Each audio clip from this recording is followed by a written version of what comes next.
Welcome नाज़रीन, दी Pakistan daily के साथ कमरज़मान भट्टी आपकी खिदमत में हाज़िर है। पीटीआई के रहनुमा इमरान खान के बाद इलेक्शन कमीशन का एक और फैसला आया और ये फैसला आया है मुस्लिम लीग काफ के सरबराह चौधरी शुजात हुसैन की दरख्वास्त के हवाले से।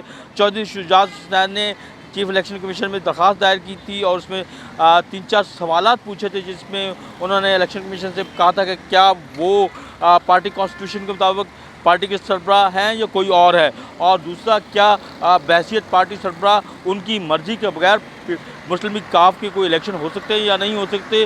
तो आज चीफ इलेक्शन कमीशन ने इसके ऊपर फैसला सुना दिया। उनका कहना है कि मुस्लिम लीग काफ के आइन के मुताबिक जो इस वक्त इलेक्शन कमीशन में जमा है उसके सरबराह जो है चौधरी शुजात हुसैन ही हैं, उनके अलावा कोई नहीं है। जबकि तारक बशीर चीमा जो है वो उसके सेक्रेटरी जनरल हैं।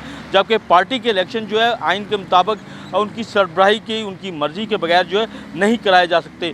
तो ये सवाल, और इसके साथ साथ ये भी कहा गया कि उन्हें ये ना सिर्फ दरख्वास्त महसूस हुई थी बल्कि इसके साथ साथ उन्हें एक ख़त भी महसूस हुआ था, जिसके ऊपर भी वो फैसला जो वो सुनाएंगे। और उसको तो वो ख़त क्या था, उस ख़त के बारे में भी अभी बहुत सारी बातें हो रही। कहा यही जा रहा है कि वो ख़त वही ख़त है जो ख़त उन्होंने माजी में जो है चौधरी शुजात हुसैन ने लिखा था अरकान असम्बली को वोट देने के और ना देने के हवाले से। तो कहा जा रहा है कि उस ख़त के मामले के ऊपर भी अब चीफ इलेक्शन कमीशन फैसला जो है वो देंगे कि उन वोटों की कैफियत क्या होगी। तो ये, और इसके साथ साथ ये भी किया गया कि 10 अगस्त को जो यहाँ पे मुस्लिम लीग काफ के इंटर पार्टी इलेक्शन है होने जा रहे हैं, उसको भी इलेक्शन कमीशन ने रोक दिया। उनका कहना है कि इस वक्त चौधरी शुजात हुसैन और उनकी पार्टी क़यादत की मर्ज़ी के बगैर इंटर पार्टी इलेक्शन नहीं हो सकते। तो 10 अगस्त को होने वाले इलेक्शन भी जहाँ रुके हैं वहाँ पे ये भी क्यास किया जा रहा है कि वो जो ख़त है उस ख़त के नतीजे में ये फैसला आ सकता है इन अरकान के वोटों के हवाले से, इनको डिसीट करने के हवाले से। तो एक नई